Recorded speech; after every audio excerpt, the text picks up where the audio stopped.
أشهد أن لا إله إلا الله وحده لا شريك له وأشهد أن محمدا عبده ورسوله أما بعد فأعوذ بالله من الشيطان الرجيم بسم الله الرحمن الرحيم الحمد لله رب العالمين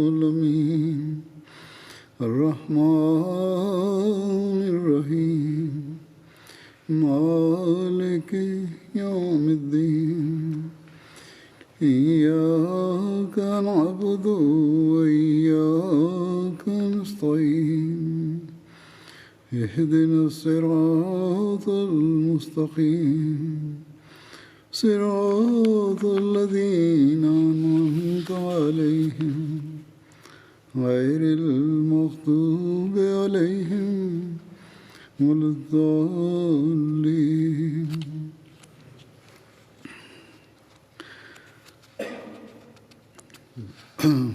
आजकल हज़रत उमर रज़ियल्लाहु अन्हु का जिक्र चल रहा है. Këto ditë kam vijuar përmendjen e jetës së Hazrat Umerit radhiyallahu anhu. Kur i ofrua koha e vdekjes Hazrat Abu Bekrit radhiyallahu anhu, ai thiri Hazrat Abdurrahman ibn Aufin dhe i pyeti: "Më tregoni rreth Umerit." Hazrat Abdurrahman ibn Aufi i tha: "O kalifi i Rasulullahut, betohem në Allah. Hazrat Omeri është akoma më i lartë dhe i shkëlqyer se sa i keni vlerësuar, vetë se është i rrept nga natyra." Hazrat Abu Bekri u përgjigj: "Ai ka rreptësi sepse shikon butësinë në sjelljen time. Por në qoftë se i besohet udhëheqje, me siguri ai do të shmanget shumë prej vetive që e karakterizojnë atë. Sepse unë i kam parë atë që nëse jam i rrept ndaj dikujt, ai mundohet të më pajtojë me të. Dhe nëse sillem me butësi ndaj dikujt, ai më këshillon të jem i rrept ndaj tij." Pastaj Hazrat Abu Bekri radhiyallahu anhu thiri Hazrat Osman ibn Affanin dhe i kërkoi mendimin për Hazrat Omerin radhiyallahu anhu. Hazrat Osmani i tha: "Brendësia e Hazrat Omerit shkëlqen më shumë se jashtëmia e tij, dhe asnjëri nga ne nuk mund ta krahasohet me të." Pas kësaj, Hazrat Abu Bekri radhiyallahu anhu u tha të dy sahabëve: "Mos ia përmendni dikujt tjetër këtë që ju kam thënë. Nëse e përjashtoj Omerin, nuk mund të shkoj më larg se Osmani." Kjo do të thotë që sipas vlerësimit të Hazrat Abu Bekrit radhiyallahu anhu, të dy ishin pra Omeri dhe Hazrat Osmani radhiyallahu anhu ishin persona që ishin të denjë për të përmbushur detyrën e kalifatit. Pastaj tha: "Ata të dy janë të aftë që të përgjigjen nevojave tuaja. Është dëshira ime që të largohem nga përgjegjësitë tuaja dhe që të përkas brezave tuaja të kaluar." Gjatë atyre ditëve kur Hazrat Abu Bekri radhiyallahu anhu ishte i sëmur, i erdhi Hazrat Talha ibn Ubaidullah radhiyallahu anhu dhe i tha: "Ju e keni caktuar Hazrat Omerin si kalif mbi njerëz? Ndërkohë e shikoni se si i trajton ai njerëzit në praninë tuaj.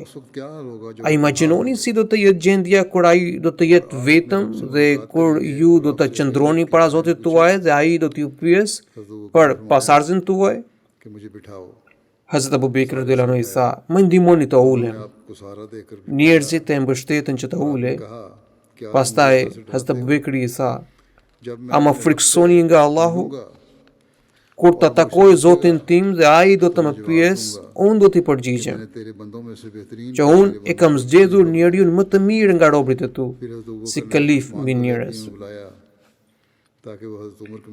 Pastaj Hazrat Abu Bekri radhiyallahu anhu thiri Hazrat Osmani radhiyallahu anhu vetëm që të shkruante atij testament lidhur me Hazrat Umerin radhiyallahu anhu dhe tha: "Shkruani Bismillahirrahmanirrahim, në emër të Allahut, të gjithë mëshirshmit më shiruesit. खताब को खलीफा Ky është testamenti i Abu Bekr ibn Abu Qahafës për muslimanët. कमी नहीं की Sapo i tha këtë, i ra të fika dhe humbi vetdijen. Hazrat Osmani radhiyallahu anhu shkroi vet: "Unë e kam caktuar Omer ibn Hattabin si kalif mbi ju dhe nuk kam kursyer asgjë në dashamirësi dhe sinqeritet." बात पा जाऊं तो कहीं Pastaj Hazrat Abu Bekr radhiyallahu anhu u përmend dhe u kthye në vetdije dhe tha: "Lexo më çfarë keni shkruar." Hazrat Osmani radhiyallahu anhu i lexoi me zot të lartë की तरफ से जज़ा dhe Hazrat Abu Bekr radhiyallahu anhu i tha: "Allahu Akbar. जो लिखा था Allahu është më i madhi. Më duket se jeni friksuar se ndoshta do të vdisja, ndërkohë isha i pandjenje ये तवरी भी dhe se do të plasin mosmarrveshjet midis njerëzve." Hazrat Osmani radhiyallahu anhu i tha: "Po, ishte pikërisht ashtu." Hazrat Abu Bekri i tha: "Allahu t'ju shpërblejë nga ana e Islamit dhe të muslimanëve." Kjo tregon se Abu Bekri radhiyallahu anhu nuk bëri asnjë vërejtje se përse Hazrat Osmani kishte shënuar emrin e Hazrat Omerit si kalif i arshëm. Në Tarikh Tabari është të shkruar se Muhammed ibn Ibrahim ibn Harithi transmeton se Hazrat Abu Bekr radhiyallahu anhu thiri Hazrat Osmanin radhiyallahu anhu që të takonte në vetmi dhe tha: "Shkruani Bismillahirrahmanirrahim, me emrin e Allahut të gjithë mëshirshmit, mëshirbërësit." Kjo është një testament nga Abu Bekr ibn Abu Qahafa për muslimanët. Sipas transmetuesit, pas diktimit të këtyre fjalëve, Hazrat Abu Bekr radhiyallahu anhu humbi ndjenja. Ai më te përshkruan ngjarjen, njësoj siç u përmend më parë se kur Hazrat Abu Bekr radhiyallahu anhu kthye në vetdije, ai kërkoi Hazrat Osmanin radhiyallahu anhu për të lexuar me zot të lartë atë që kishte shkruar, por kur e dëgjoi këtë, Hazrat Abu Bekri radhiyallahu anhu tha: "Allahu Akbar, Allahu është më i madhi." Pastaj Hazrat Abu Bekri radhiyallahu anhu tha: "Allahu ju shpërbleft për të gjithë muslimanët dhe Islamin, pasi keni shkruar këtë fjali." Hazrat Abu Bekri radhiyallahu anhu gjithashtu miratoi këtë shkrim ashtu siç ishte dhe nuk bëri asnjë ndryshim në të. फरमाया लिखो Umar Sipas një transmetimi tjetër, Hazrat Abu Bekr radhiyallahu anhu e thiri Hazrat Osmanin radhiyallahu anhu dhe i tha: "Mos sugjeroni dikë për detyrën e kalifit. Betohem në Allah, unë ju vlerësoj si njëri që është i denjë që t'i kërkohet mendimi." Hazrat Osmani i sugjeroi emrin e Hazrat Omerit. ने क्या लिखा है Pastaj Hazrat Abu Bekr radhiyallahu anhu e porositi për të shkruar. Kur Hazrat Abu Bekri radhiyallahu anhu do të përmendte emrin e tij, कि तुमसे कहूंगा ati i ra të fikët. Kur e mori veten përsëri, ai tha Omeri. Sipas një transmetimi tjetër, Hazrat Aisha radhiyallahu anha i ka rrafyer se Hazrat Osmani radhiyallahu anhu kishte shkruar testamentin e Hazrat Abu Bekrit radhiyallahu anhu. Gjatë diktimin, Hazrat Abu Bekri radhiyallahu anhu humbi vetdijen dhe Hazrat Osmani radhiyallahu anhu shkroi vet emrin e Hazrat Omerit radhiyallahu anhu. Kur Hazrat Abu Bekri radhiyallahu anhu ju kthye vetdia, ai pyeti: "Çfarë keni shkruar?" Hazrat Osmani ju përgjigj: "Unë e kam shkruar Omerin." Hazrat Abu Bekri ju përgjigj: "Ju keni shkruar saktësisht atë që kisha vendosur për t'ju treguar. Madje edhe nëse do të kishit shkruar emrin tuaj për kalifat, ju gjithashtu do të e meritoni atë." और आखिर Në një transmetim thuhet se kur Hazrat Abu Bekr radhiyallahu anhu u sëmur, ai u dërgoi një mesazh Hazrat Aliut, Hazrat Osmanit dhe disa njerëzve nga muhaxhir dhe ensarët. Në këtë mesazh ai njoftoi siç e shikoni se ka ardhur koha dhe nuk mbetet asnjëri që t'ju urdhërojë. Nëse dëshironi zgjidhni njërin prej jush dhe nëse doni ta zgjedh unë njërin, nëse doni do ta zgjedh unë njërin për ju. Abu बकर पर Ata thanë: "Zgjidhni dikë për ne." Ai ju drejtua Osmanit dhe tha: "Shkruani. Kjo është testament i fundit që Abu Bekr ibn Abu Qahafa ka lënë para vdekjes së tij, kur ai u largua nga kjo botë, dhe beslidhja e parë që bëri para se të hynte në jetën e përtemi, kur mëkatari do të kërkojë falje, mosbesimtari do të dëshmojë besimin dhe gënjeshtari do të pohojë të vërtetën. Testamenti është si në vijim. Ai dëshmon se nuk ka të adhuruar përveç Allahut dhe Muhamedi sallallahu alaihi wasallam është robi dhe dërguari i tij. Unë e caktoj si kalif Usman ने लोगों को जमा pikërisht në këtë çast. Hazrat Abu Bekri i ra të fikët dhe ai humbi ndjenja. खत भेजा, उस वक्त हज़रत उमर भी उसके साथ थे। Hazrat Osmani radhiyallahu anhu vetë e plotësoi fjalinë dhe shkroi emrin e Hazrat Omer ibn Hattabit. खलीफा की बात सुनो, Kur Hazrat Abu Bekri radhiyallahu anhu kthye në vetdije dhe ai pyeti, a keni shkruar diçka? Ai u përgjigj, po, un kam shkruar Omer ibn Hattab. सुना Pastaj Hazrat Abu Bekri radhiyallahu anhu sa, की तरफ माइल हुए, Allahu pas mëshirë mbi ju. तुम इस पर Po ta kishit shkruar edhe emrin tuaj, do të ishit i denjë për të. Kështu që shkruani, unë e kam caktuar Omer ibn Hattabin si kalif pas meje dhe unë pajtohem me të për ju. यकीनन मैंने Kur u krye shkrimi i testamentit, Hazrat Abu Bekr radhiyallahu anhu sa, lexojeni atë para njerëzve. सुना और इताअत Hazrat Osmani radhiyallahu anhu mblodhi njerëzit dhe u dërgoi letrën njerëzve përmes sklavit të tij të liruar. कि मैंने तो Në atë kohë Hazrat Omer radhiyallahu anhu ishte gjithashtu me të. Hazrat Omer radhiyallahu anhu u thoshte njerëzve, mbani qetësi, अल्लाह का dëgjoni se çfarë po thot kalifi i të dërguarit të Allahut sallallahu alaihi wasallam. Umar Ai nuk ka kërcyer kurrë ndonjë mirësi ndaj jush. Kështu që njerëzit u ulën me qetësi dhe fjalët e testamentit u lexuan atyre. Ata i dëgjuan dhe u bindën.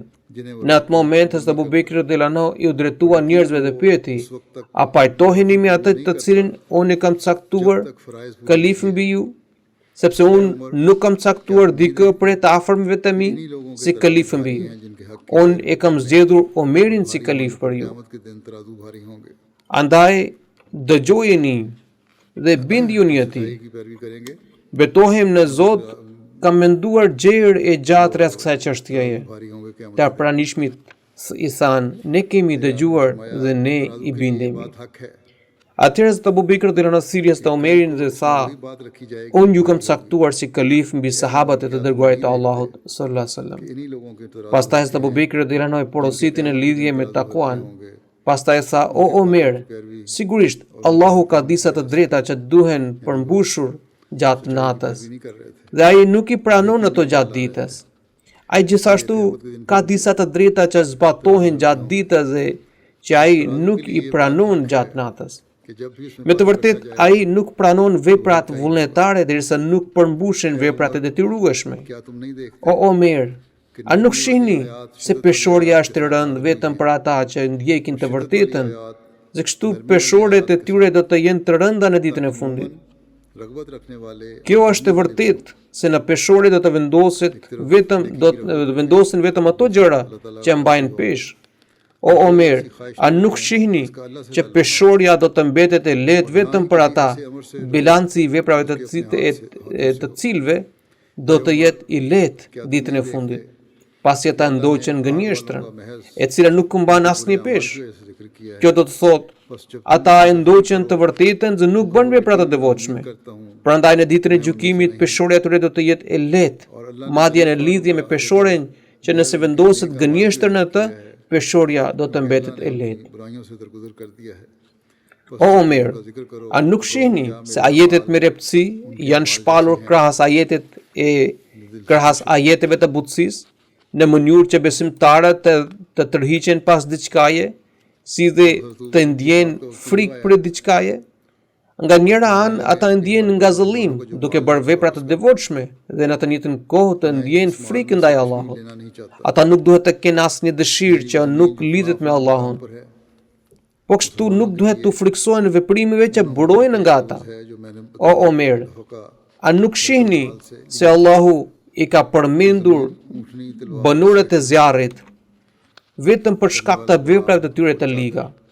Prandaj kur të flisni për ta, Umar को दे दिया गया। duhet të thoni, unë me siguri shpresoj se nuk jam prej atyre. Në të njëjtën mënyrë Allahu ka përmendur banorët e xhenetit për shkak të veprave të tyre të mira dhe pasi Allahu ua ka falur veprat e këqija.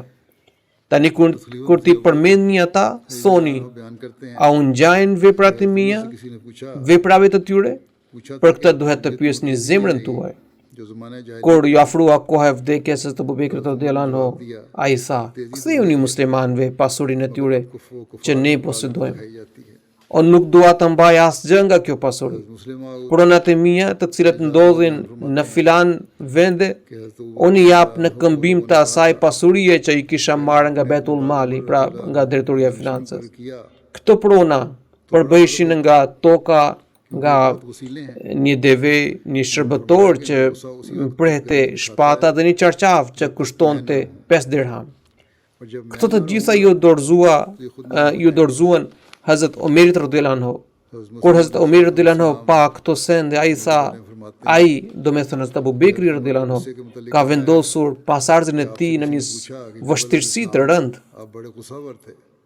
Hazrat Kalifi parë radhiyallahu anhu Mesihut e premtuar selam ka thënë se dikush e kishte pyetur Hazrat Omerin radhiyallahu anhu se ai nuk kishte më atë gjakënxehtësi që ai karakterizonte atë në kohën e ignorancës. Hazrat Omeri u përgjigj, gjakënxehtësia ime është e njëjtë, veçse tani ajo shfaqet vetëm kundër mosbesimtarëve. Hazrat Muslim Maudi radhiyallahu anhu ka thënë, njerëzit të thanë Hazrat Abu Bekrit se nëse ai do të emëronte Omerin radhiyallahu anhu si pasardhës, nuk do të ishte puna e hajrit, pasi Omeri është i gjakënxehtë dhe zemërohet shpejt. Hazrat Abu Bekri u tha, ai vepron me gjakënxehtësi vetëm për aq kohë sa jam i pranishëm, kur nuk do të jem më, ai do të zbutet vetë. Hazrat Mesihu premtuar selam në lidhje me Hazrat Omerin radhiyallahu anhu ka thënë, është përmendur në lidhje me zemërimin e Hazrat Omerit radhiyallahu anhu, se dikush e pyeti në kohën para Islamit, ai zemërohej shumë shpejt. Hazrat Omer radhiyallahu anhu i tha, zemrimi im është i njëjtë, veçse përpara ai shfaqe vend pa vend, kurse tani e zbraz në vendin e duhur. Jami ibn Shedadi ka rrëfyer nga një afërm i tij, i cili ka thënë se kishte dëgjuar Hazrat Omer ibn Hattabin radhiyallahu anhu duke ligjëruar. Gjatë fjalimit ai kishte thënë, o Zot, unë jam i dobët, më bëj të fuqishëm, unë jam i gjakënxehtë, më bëj zemër butë, unë jam dorë shtrënguar, më bëj bujar. Ka disa rrëfime në lidhje me fjalimin e parë që Hazrat Omer radhiyallahu anhu kishte mbajtur pasi u zgjodh si kalif. Në një transmetim thuhet se Hamid ibn Hilali transmeton nga një njeri i cili që i pranishëm në varrimin e Abu Bekrit radhiyallahu anhu. Ai rrëfen se kur Hazrat Omer radhiyallahu anhu përfundoi varrimin e Abu Bekrit radhiyallahu anhu, ai shkundi pluhurin nga duart dhe qëndroi në një vend dhe tha, sigurisht Allahu ju ka sprovuar përmes meje dhe mua përmes jush. Ai më ka lënë të mbetem me ju pas dy shokëve të mi. Betohem në Allah, çdo çështja juaj që do të sillet pranë meje, atë do të shqyrtoj personalisht, ndërsa për çështjet të cilat janë larg meje, larg nga njohuria ime, unë do të caktoj njerëz të aftë dhe të besueshëm. Pra do të caktojnë njerëz të aftë për të mbikëqyrur punët tuaja. Nëse njerëzit do të sillen mirë me mua, unë gjithashtu do të tregoj mirësi në përputhje me rrethanat.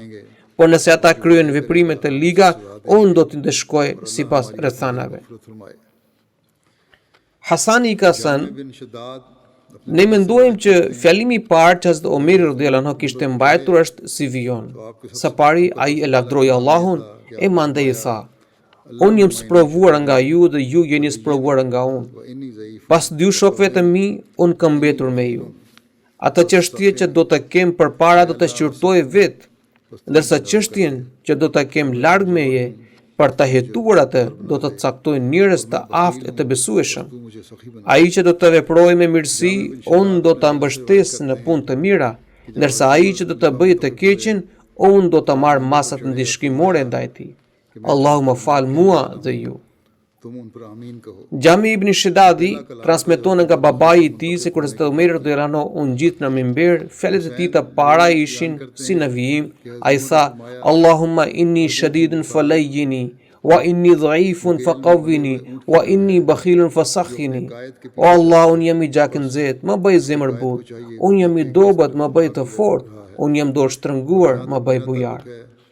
Jami ibn Shedadi gjithashtu transmeton nga babai i tij se kur Hazrat Omer radhiyallahu anhu u zgjodh kalif, ai u ngjit në foltore dhe tha, unë do të them disa fjalë e ju duhet të thoni amin pas meje.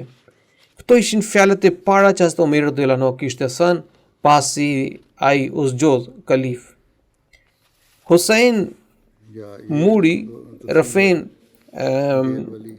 se Hazrat Omer radhiyallahu anhu kishte thënë, shembulli i arabëve i ngjan asaj deveje të lidhur me një unaz hunde, e cila shkon pas të Zotit. I Zoti që e ngjet duhet të shikoj se si po e drejton atë. Sa për mua, betohem në Zotin e Qaves, se do t'i prij ata gjithmonë në rrugën e drejtë. Në ditën e tretë, pas zgjedhjes së tij si kalif, Hazrat Omer radhiyallahu anhu mbajti një fjalim të gjatë, i cili i vjon kështu. Kur Hazrat Omer radhiyallahu anhu mësoi se njerëzit kishin frikë prej tij, ai urdhëroi që të njoftohej se namazi është gati në xhami. Pas këtij njoftimi, njerëzit u mblodhën në xhami.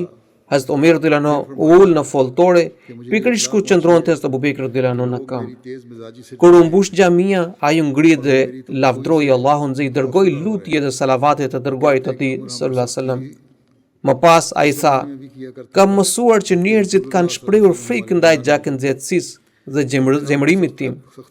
Ata kanë thënë se Omeri sillej me ne me repci edhe atëherë kur i dërguari Allahu sallallahu alaihi wasallam ishte i gjallë. Dhe vazhdoi të na trajtonte me ashpërsi edhe kur Hazrat Abu Bekri radhiyallahu anhu ishte udhëheqësi. Çfarë do të ndodhë tani kur ai ka në dorë frenat e pushtetit? Kushdo që ai ka thënë këto fjalë ka thënë të drejtë.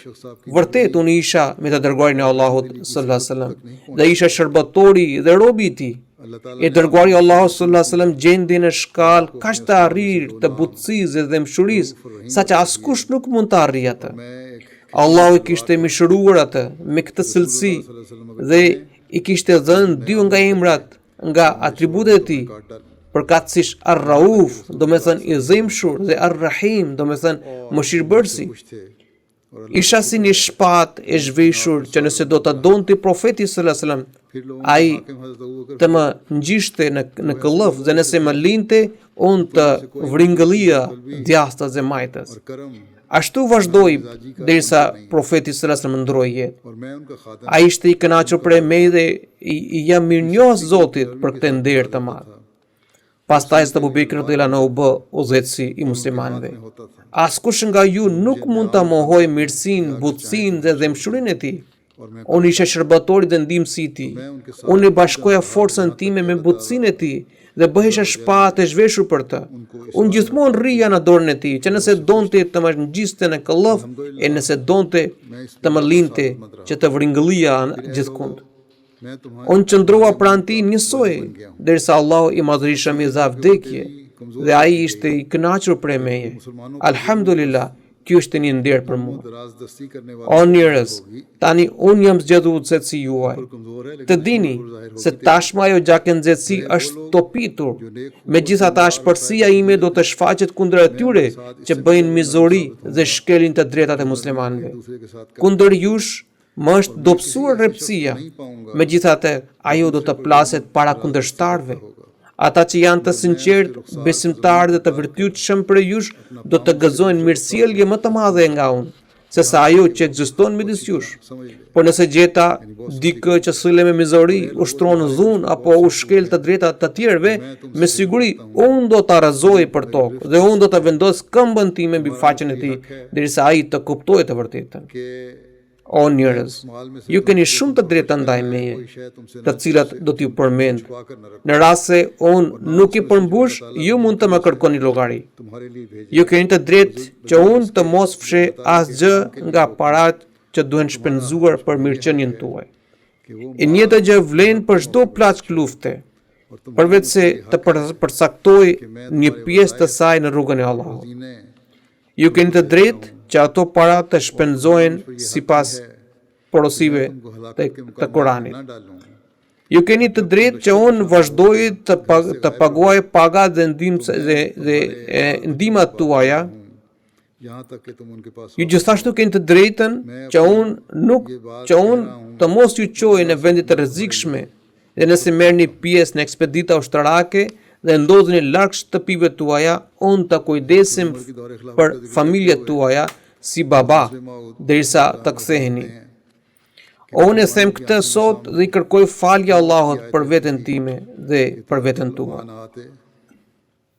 Hazrat Muslim Maudi radhiyallahu anhu ka përshkruar periudhën e kalifatit të Hazrat Umerit radhiyallahu anhu. Në këtë fjalë ai thotë: muslimanët gjithmonë mbajnë parasysh ajetin tuaddul amanate ila ahliha.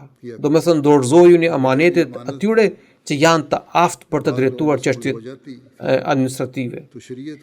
Pastaj kur këto amanetet u dorëzoheshin njerëzve, ata gjithmonë mbanin parasysh këtë urdhër të shariatit, që të udhëhiqnin me drejtësi dhe ndershmëri. Nëse do t'i shmangeni drejtësisë apo do të shpërfillni ndershmërisë, nëse vepruat në mënyrë që jo të ndershme në përmbushjen e këtyre amaneteve, të dini se Zoti do t'i kërkojë llogari dhe do t'i ndëshkojë për këtë shkelje. Indikimi i kësaj porosie ishte kaq i thellë dhe i dukshëm mbi ndërgjegjen e Omerit radhiyallahu anhu, saqë njeriu rrëqeset nga përmasa e tij. Hazrat Omeri radhiyallahu anhu, kalifi i dytë në Islam, ka kontribuar për zhvillimin dhe përparimin e Islamit dhe të muslimanëve, duke dhënë sakrifica të jashtëzakonshme. Autorët europian, të cilët nuk kursejnë kritika ndaj figurës së të dërguarit të Allahut sallallahu alaihi wasallam dhe shkruajnë patrupsisht në librat e tyre se profeti sallallahu alaihi wasallam maazallah nuk kishte vepruar me drejtësi. Kur përmendin Abu Bekrin dhe Omerin, pranojnë se ata kanë punuar me kaq përkushtim dhe vetmohim, saqë një shembull i tillë nuk mund të gjendet në asnjë sundimtar të botës. Ata lavdrojnë veçanërisht kontributin e Omerit radhiyallahu anhu dhe shprehin se ai ishte një njeri i cili përmbushi misionin e tij me përkushtim, duke punuar ditë e natë për përhapjen e mësimeve të Islamit dhe përparimin e muslimanëve. Ndonse kishte lënë mira vepra, kishte bërë mira sakrifica dhe kishte dhuruar mira mundime. Megjithatë, kjo ajet qëndronte gjithmonë para syve të tij, se inna Allaha ya'murukum an tu'addu al-amanati ila ahliha wa idha hakamtum bayna an-nasi an tahkumu bil 'adl. Do të thënë, kur t'ju besohet ndonjë detyrë nga Allahu dhe banorët e vendit dhe vëllezërit tuaj ju zgjedhin për sundimin, atëherë punoni me drejtësi dhe harxhoni të gjitha fuqitë tuaja në shërbim dhe ndihmë të njerëzimit. Ngjarja e Hazrat Omerit radhiyallahu anhu, para se të ndronte jetë, është shumë emocionale. Një njeri e quajti të padrejtë dhe sulmoi me hanxar nga padia dhe ignoranca. Kur Hazrat Omeri radhiyallahu anhu u bind se ai do të ndronte jetë dhe përpolitej në shtrat nga dhimbjet, ai vazhdimisht thoshte: Allahumma la alayya wa la li. O Zot, ti ma caktove në pushtet dhe më kishe besuar një amanet. On nuk e di se a e kam përmbushur detyrën e sundimit apo jo. Tashmë më është afruar koha e vdekjes dhe unë së shpejti do t'i jap lamtumir kësaj bote dhe do të kthehem te ti. O Zoti im, unë nuk të kërkoj asnjë shpërblim për veprat e mia dhe as nuk shpresoj për ndonjë dhunti prej teje. Përkundrazi, o Zoti im, unë të kërkoj vetëm këtë, që të falësh, që të më falësh dhe të kesh mëshirë ndaj meje. Nëse kam bërë ndonjë gabim në përmbushjen e detyrës sime, të kërkoj që të shmangësh atë. Omeri ishte ai njeri i shkëlqyer, shembulli të cilit është vështirë të gjendet në këtë botë. Por për shkak të kësaj porosie, wa idha hakamtum bayna an-nasi an tahkumu bil 'adl. Kur të gjykoni midis njerëzve, gjykoni me drejtësi. Kur ai ndron jetë, jep shpirt në një gjendje ankthi. Të gjitha shërbimet që ai kishte bërë për vendin, të gjitha veprat që ai kishte realizuar për mirëqenien e njerëzve, të gjitha kontributet e vyra që ai kishte bërë për përparimin e Islamit, në atë qast i dukeshin të papërfillshme. Të gjitha shërbimet e tij që i çmonin muslimanët e atij vendi, të gjitha veprat që u pëlqenin edhe popujt jo musliman të atij vendi, të gjitha kontributet të cilat i admironin jo vetëm popujt musliman apo jo musliman të atij vendi, madje edhe popujt e vendeve të tjera.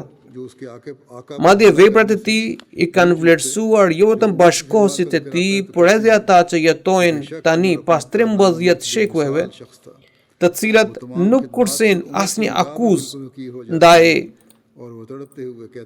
pra që nuk kursejnë asnjë akuzë ndaj zotërisë së tij. Muhamedi sallallahu alaihi wasallam. Ama kur u rrëfen veprat e Omerit, thonë se padyshim Omeri ishte I pazvendësueshëm në veprat e tij. Të gjitha këto kontribute bëhen të papërfillshme në sy të Omerit, dhe ai në atë gjendje ndruese shprehet plot dhembje: Allahumma la alayya wa la ali. O Zoti im, më ishte besuar një emanet. Unë nuk di se a kam përmbushur apo jo. Andaj unë të përgjërohem vetëm kaq se të falësh dobësitë e mia dhe mangësitë e mia, dhe të më mbrosh nga dënimi. Pastaj, gjatë një fjalimi të titulluar Mirëbërësi I botës, Hazrat Musleh Maudi radhiyallahu anhu ka thënë: Hazrat Omeri radhiyallahu anhu ishte ai njeri rreth të cilit historianët e krishterë kishin shkruar që ai kishte sunduar në një mënyrë që nuk kishte bërë asnjëri tjetër në botë. Ata I drejtojnë fjalë të pahishme të dërguarit të Allahut sallallahu alaihi wasallam, ndërkohë lavdrojnë Hazrat Omerin radhiyallahu anhu. Një njeri I tillë, I cili gjithmonë qëndronte në shoqërinë të dërguarit të Allahut sallallahu alaihi wasallam, para se të ndronte jetë,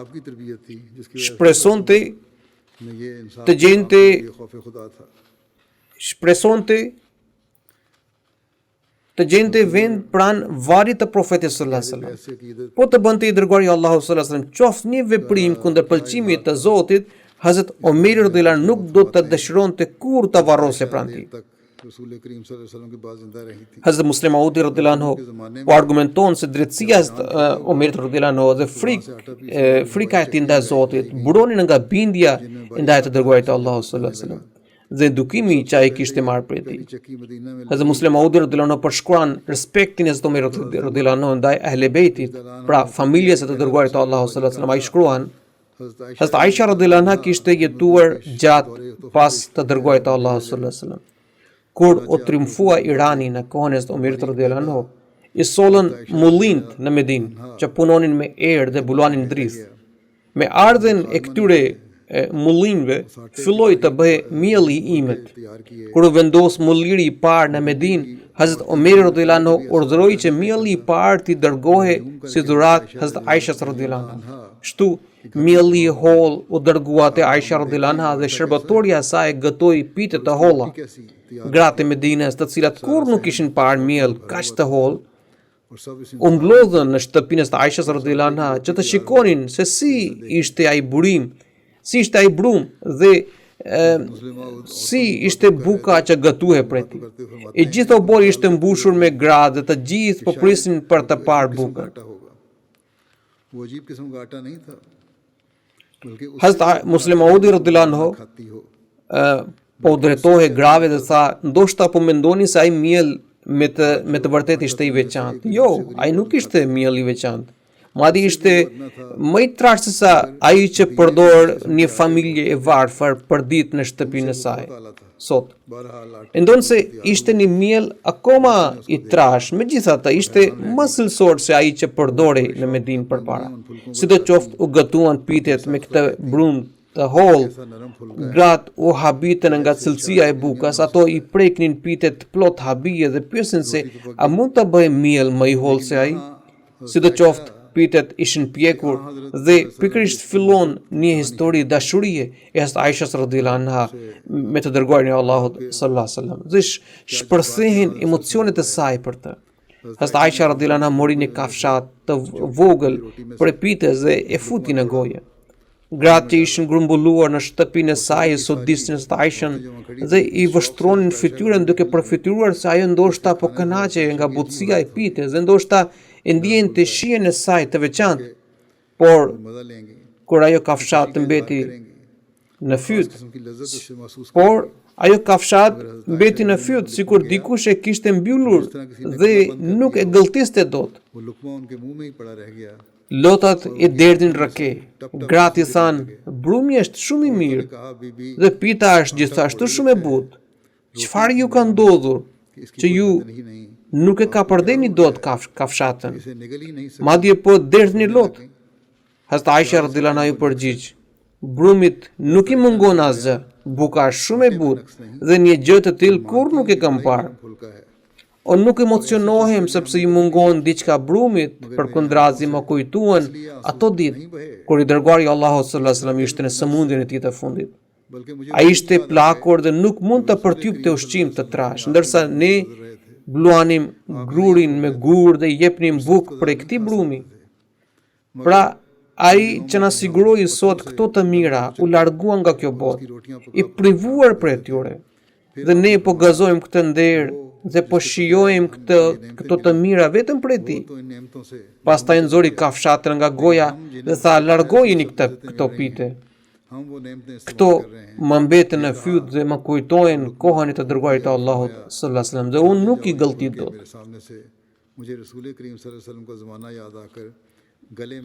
Hazrat Ibn Abbas radhiyallahu anhu transmeton se sahabët të dërguarit të Allahut sallallahu alaihi wasallam shënuan fitore mbi Medain, kryeqytetin e Kisras, gjatë periudhës së Hazrat Omerit radhiyallahu anhu. Ai porositi ata të shtronin qëllim në xhami dhe plaçka të luftës të grumbullonin mbi të. Kur mblodhen sahabët për të marrë diçka nga plaçkat, Hazrat Omer radhiyallahu anhu e nisi shpërndarjen e tyre nga Hasan ibn Ali radhiyallahu anhu. Ai tha, o prisi i besimtarëve, ju lutem, më jepni pjesën time prej pasurisë që Allahu i Madhërisëm ju ka dhuruar. Hazrat Omer radhiyallahu anhu e priti me kënaqësi dhe nderim dhe porositi që t'i jepi Hazrat Hasanit 1000 dirham. Pas Hasanit erdhi Hazrat Husain ibn Ali radhiyallahu anhu. Ai u drejtua Hazrat Omerit radhiyallahu anhu dhe tha, o prijes i besimtarëve, ju lutem, më jepni pjesën time nga pasuria që Allahu ju ka dhënë juve. Hazrat Omer radhiyallahu anhu e priti edhe atë me kënaqësi dhe nderim. Pra e priti me gëzim dhe nderim dhe porositi që t'i jepi atij 1000 dirham. Pastaj e erdhi djali i tij, pra djali i Hazrat Omerit radhiyallahu anhu, i cili quhet Abdullah ibn Omeri. Ai i tha, o prijes i besimtarëve, ju lutem, më jepni pjesën time nga pasuria që Allahu ju ka dhënë juve.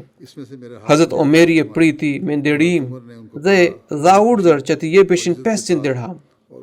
Hazrat Abdullah ibn Omeri radhiyallahu anhu i tha, o prijes i besimtarëve, unë jam një njeri i fuqishëm i cili vringëllonte shpatën bashkë me të dërguarin e Allahut sallallahu alaihi wasallam. Ndërkohë Hasani dhe Husaini ishin fëmijë dhe sileshin vërdall në rrugicat e Medinës. Ju i keni dhënë secilit prej tyre 1000 dirham, ndërkohë mua vetëm 500 dirham. Hazrat Omer radhiyallahu anhu përgjigj, po, shko dhe më gjej një bab që i ngjan babait të tyre, më gjej një nën që i ngjan nënës së tyre, më gjej një gjysh që i ngjan gjyshit të tyre, më gjej një gjyshe që i ngjan gjyshes së tyre, më gjej një xhaxha që i ngjan xhaxhait të tyre, një daje që i ngjan dajes së tyre dhe një teze që i ngjan tezës së tyre. Sigurisht, ti nuk mund të sillesh askënd. Hazrat Abu Jafiri transmeton se Hazrat Omer radhiyallahu anhu vendosi të caktonte njerëzve asistent sociale dhe me siguri mendimi i tij ishte më i mirë nga të gjithë njerëzit. Njerëzit i thanë që të fillonte këtë listë me emrin e tij. Ai nuk e pranoi këtë këshill dhe filloi këtë skemë së pari me të afërmit e të dërguarit të Allahut sallallahu alaihi wasallam. Ai në fillim u caktoi pjesën Hazrat Abbasit dhe Hazrat Aliut radhiyallahu anhuma. Hazrat Omer ibn Khattab radhiyallahu anhu i respektonte Hazrat Hasanin dhe Hazrat Husainin. Ai vetë ndihmonte për të hipur në kal dhe u jepte bujarisht, njësoj siç i jepte babait të tyre. Një herë i erdhën disa mantele tradicionale nga Jemeni, të cilat ai u shpërndau djemve të sahabëve, por këtyre dy djemve ai nuk u dha asgjë, duke thënë se ato veshje nuk ishin të denjë për ta. Pastaj ai shkroi guvernatorit të Jemenit dhe i dha porosi që të siguronte mantele të posaçme për ta. Kjo temë do të vijojë edhe në të ardhmen. Tani do t'ju përmend disa antarë të ndjerë të cilat kanë ndruar jetë dhe pas namazit të së xumas do të udhëheq namazin e xhenazës në mungesë. Së pari do të përmend zonjen Suhela Mahbub sahiba, bashorten e Faiz Ahmed të ndjerit, Faiz Ahmed sahib Gujarati Dervish, i cili ishte drejtori i departamentit të financës. Ajo ka ndruar jetë në moshën 90 vjeçare. Inna lillahi wa inna ilaihi rajiun. Indira ishte antare e sistemit të testamentit dhe i përkiste një familje të edukuar nga Bihari në Indi. Babai i së ndjerës nuk ishte Ahmedian, ndërsa nëna e saj kishte pranuar xhamatin duke lexuar, duke studiuar librat e xhamatit dhe për 3 apo 4 vjet ajo kishte hequr, pra nëna e së ndjerës kishte hequr shumë vështirësi për shkak të shpërfiljes së bashortit. Megjithatë ai qëndroi vendosur mbi rrugtimin e saj.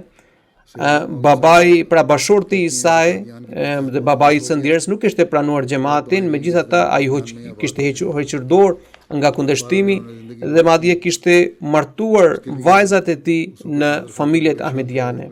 Kështu ndjera zonja Suhela gjithashtu ishte martuar në një familje ahmediane dhe në vitin 1958 kishte ardhur për herë të parë bashkë me nënën në Kadian dhe kishte pëlqyer shumë atmosfera e Kadianit dhe kishte rënë në dashuri me këtë vend edhe kishte dëshirë të vendosej dhe të jetonte në Kadian. Sidoqoftë ajo dedikoi jetën dhe drejtori i kujdesit ndaj dervishëve, Hazrat Mirza Bashir Ahmed Sahibi, kishte shkruar si përgjigje ndaj letrës së saj që kam mësuar se keni dedikuar jetën tuaj dhe është një hap që duhet vlerësuar. Detyra juaj e parë pas dedikimit të jetës është që të shtoni diturinë fetare, të përmbaheni Islam Ahmediatit në jetën e përditshme, që të jepni shembullin më të mirë. Në vitin 1964 ajo kishte dedikuar jetë dhe për herë të parë ishte martuar në fillim në vitin 1964 me Chaudhry Abdullah Darvesh Sahibin dhe nga kjo martesë ishte lindur një vajzë, por ajo më pas ishte ndarë prej bashortit të saj dhe pastaj ishte martuar me Chaudhry Faiz Ahmed Gujarati dhe nga kjo martesë ishte lindur një djalë i cili kishte ndruar jetë në fëmijëri. Ndjera kishte derisa të dilte në pension kishte shërbyer 30 vjet si drejtoresh në Nusrat Girls High School, pra në shkollën e vajzave e Nusrat Girls School në Kadian. Së dyti dua të përmend Khurshid Ahmad Munir Sahibin, i cili ishte murabbi imam dhe jetonte në Australi dhe ka ndruar jetë. Inna lillahi wa inna ilaihi rajiun. Ishte pjesëtar në sistemin e vesijatit, ka shërbyer për një kohë të gjatë në Pakistan dhe në Kashmir të Pakistanit. Si murabbi, ishte një murabbi i guximshëm dhe ka shërbyer në Azad Kashmir për një kohë të gjatë, edhe kishte hequr edhe vështirësi, kishte përballuar kundërshtime me trimëri edhe në vitin 1974. Hazrat Khalifi III kishte quajtur një murabbi dhe kishte thënë që ai është një murabbi i guximshëm, një murabbi në trim. Edhe ai kishte dhuruar shtëpinë e tij për xhamat. Ishte student i parë në Xhamia Ahmadiyya në brezin e parë, edhe me që kur gjatë kohës studentore ai kishte hapur për të mbuluar shpenzimet e tij, kishte hapur një dyqan të vogël, kishte shërbyer, kishte dhënë edhe shërbim ushtarake në vitin 1948, edhe ishte njëri që gjithmonë ka qenë i këmbëngulur, pra shërbente me këmbëngulje dhe duronte të gjitha vështirësitë që duhet të hiqte xhamati nga kundërshtarët e tij dhe shkonte për vizita në për xhamate, në për familjet ahmediane me guxim, pa pasur asnjë frikë, edhe nganjëherë kundërshtarët e kapnin, e gjenin dhe rrifnin dhe ai asnjëherë nuk ankohej për të. Ka lënë 4 djem dhe 4 vajza dhe ai jetonte në Australi ku ka ndruar jetë. Tani do të përmend për Zamir Ahmed Nadim Sahibin, i cili ka ndruar jetë në moshën 56 vjeçare. Inna lillahi wa inna ilaihi rajiun. Ai vuante nga kanceri. Stërgjyshi i tij, Rahim Bakhsh Sahibi, ishte sahabiu Mesihut të Premtuar Salam dhe ai ishte I pari nga familja e tij I cili kishte pranuar xhamatin në vitin 1897 dhe prastargjushi I tij kishte dëgjuar për Imam Mehdiun se ai ka ardhur dhe ai kishte shkuar nga fshati I tij Shkarpur Machia në krajinin Gurdaspur dhe kishte marrë pjesë në xhelsa salare në Kadianit, aty kishte bërë bejt, pastaj ishte kthyer dhe kishte biseduar me një të afërm tjetër që quhej Mehrdin Sahib dhe ai gjithashtu kishte pranuar xhamatin, edhe kështu dalën ngadalë me përpjekjet e tij, I gjithë fshati ishte bërë Ahmedian. Zemir sahibi kishte kaluar xhamia, kishte përfunduar, ishte diplomuar në xhamia edhe pastaj punonte në terren për disa vjet si imam në drejtorinë e Islahut Irshadit lokal dhe pastaj ishte caktuar në komitetin e planifikimit dhe pastaj ishte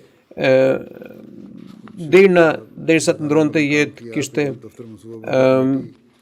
deri në vitin 2005 kishte punuar si në nezarat në drejtorinë e Islahut Irshad, pastaj shërbeu si asistent ndaj drejtorit të vesijatit, si përgjegjës për departamentit të mikpritjes për antar të rinj në këtë sistem.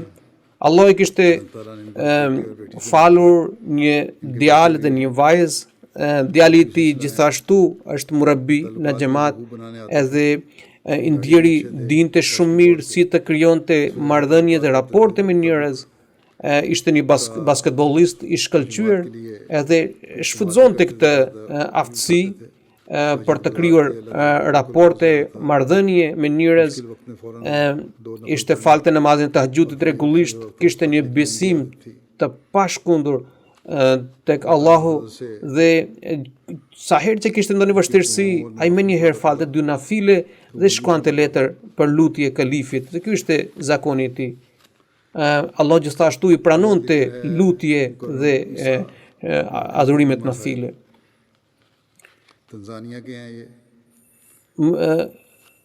Zotri Isa Muki Talima sahibi nga Tanzania gjithashtu ka ndruar jetë kohët e fundit, inna lillahi wa inna ilaihi rajiun. Ai ishte lindur në një familje I krishterë dhe në moshën 19 vjeçare për shkak të ndikimit nga atmosfera, nga mjedisi ku jetonte, ishte interesuar për debatet, për diskutimet fetare, edhe kështu ai kishte pranuar Islamin dhe pas disa viteve ishte njohur me besimet e xhamatit edhe pas studimit në vitin 1992 kishte pranuar xhamatin musliman Ahmedia. Pas pranimit të xhamatit kishte ndërmarrë një ndryshim të qiltër të pastër në jetën e tij, edhe këtë ndryshim e kishte ndier të gjithë të afërmit e tij, edhe madje edhe bashortja e tij gjithashtu kishte pranuar xhamatin duke parë ndryshimin në jetën e tij. Edhe ai shtoi dijen fetare dhe punoi jashtëzakonisht shumë në përhapjen e Islam Ahmediatit. Ai ishte gjithmonë në krye të listës në pagimin e qandave, kontributeve dhe për shkak të këtij pra shpenzimit në rrugt të Allahut, Zoti gjithashtu kishte bekuar jashtëzakonisht shumë tregtinë e tij dhe pasurinë e tij. Ishte shumë I sjellshëm, shumë njeri I përulur, respektonte ata që kanë dedikuar jetë për hir të Allahut, edhe zyrtarët e xhamatit, edhe punonësit e xhamatit. Ishte pjesëtar në sistemin e testamentit, nga 2 bashorte ka pasur 10 fëmijë. Amiri dhe kryemisionari I Tanzanisë ka shkruar që I ndjeri ishte caktuar amir rajonal në Darussalam, ai shquhej për thjeshtësinë e tij dhe kështu e bënte çdo kënd për veten. Ishte një shërbëtor I heshtur dhe ka arritur, ka kontribuar në mënyrë të shkëlqyer në detyrat e tij.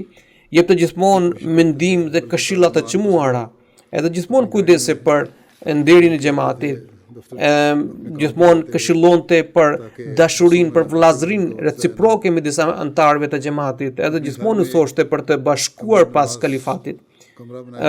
Kujdese edhe për punonësit e xhamatit, edhe kur shkonte për punë, merrte punonësit e xhamatit me vete që të mos mundohen në udhëtimin e autobusave, edhe I qonte në punë.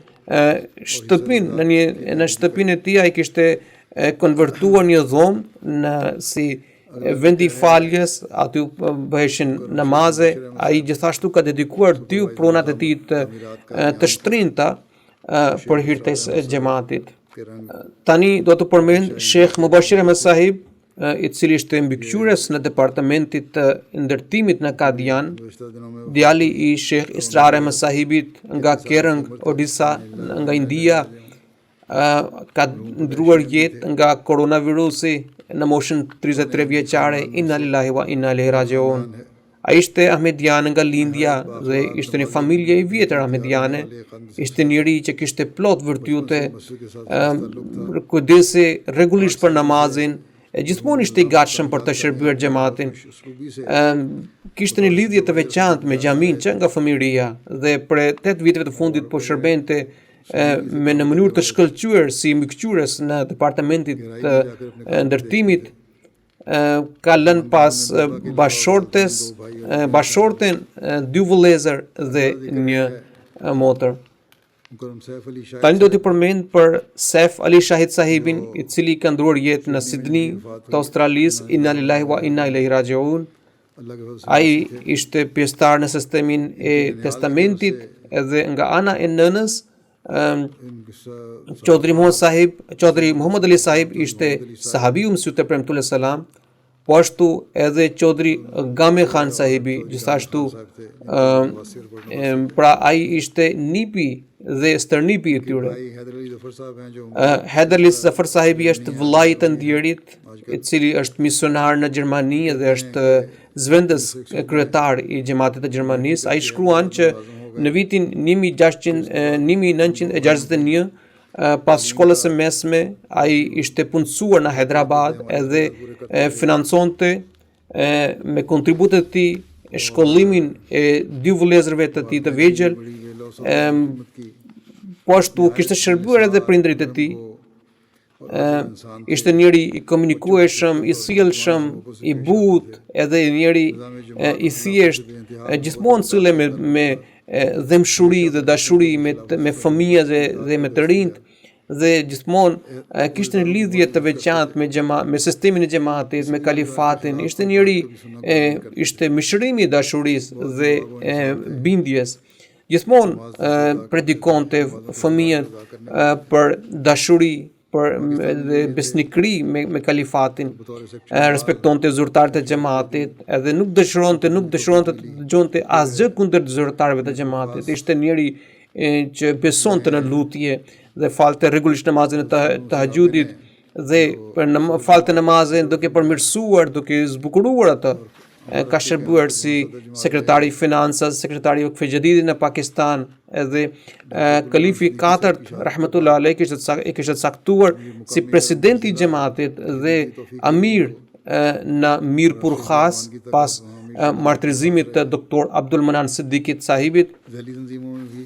Edhe derisa të vendosen në Australi, ai ka kryer përmbushur këtë detyrë. Ka shërbyer edhe në organizata si Motra, edhe në Australi ka shërbyer si antar I bordit të Qadha, po ashtu shërbente si zëvendës kryetar I parë I organizatës Ansarullah. Në vitin 2016, ai nga viti 2016 po shërbente si sekretar për çështjet martësore. Ka 2 djem të cilat kishin ndruar jetë gjatë jetës së tij dhe kishte duruar këtë dhe dhimbje me durim, me vetëpërmbajtje, dhe ai ndjeri ka lënë përveç bashortes, ka lënë pas 4 djem. Tani do të përmend për Masud Ahmed Hayat Sahibin, I cili ishte djali I Rashid Ahmed Hayat Sahibin, I cili ka ndruar jetë në moshën 80 vjeçare. Inna lillahi wa inna ilaihi rajiun. Në familjen e tij I pari I cili kishte pranuar xhamatin ishte gjyshi I të ndjerit Babu Umar Hayat Sahibin, I cili në vitin 1898 kishte pranuar xhamatin në moshën 14 vjeçare. ai shërbente në ushtri dhe kishte shkuar në Kenya në Afrikë. Edhe Masud Hayat sahibi në vitin 1967 ishte shpëngulur në Angli dhe pastaj aty u vendos përfundimisht. Ishte njëri shumë i dëlirë dhe i pastër shpirtërisht dhe i rregullt në namaze dhe agjërime, i sjellshëm, mikpritës dhe i dhimbshur. Kishte bërë 2 herë hax dhe gjatë kohës së kalifit të 4 rahmetullah alej ai shërbente si shofer dhe ka shërbyer edhe si në security, në siguri.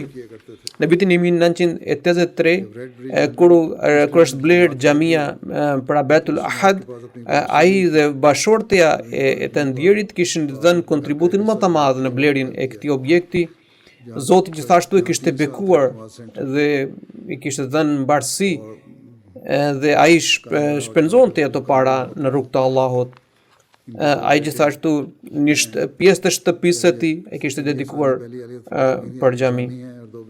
Allahu i fal të gjithë të ndjerët dhe i mëshiroft ata. Allahu u amundsoft brezave të tyre të mbeten të lidhur me Ahmediatin. Allahu u pranoft lutjet e tyre për brezat pasardhëse. On do të udhëheq namazin e gjenazes pas namazit të xumas. नमाज के बाद जैसा कि मैंने कहा नमाज जनाजा पढ़ाऊँगा.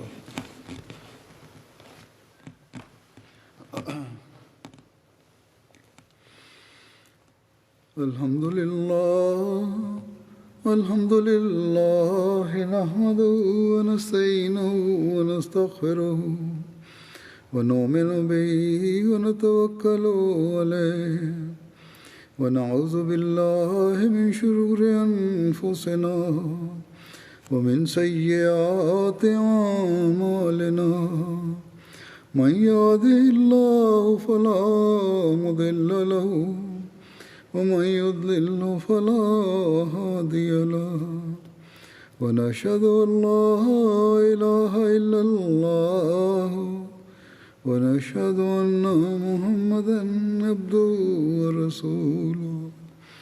عباد الله رحمكم الله إن الله يأمر بالعدل والإحسان وإيتاء ذي القربى وينهى عن الفحشاء والمنكر والبغي يعظكم لعلكم تذكرون. اذكروا الله يذكركم وادعوه يستجب لكم ولذكر الله أكبر.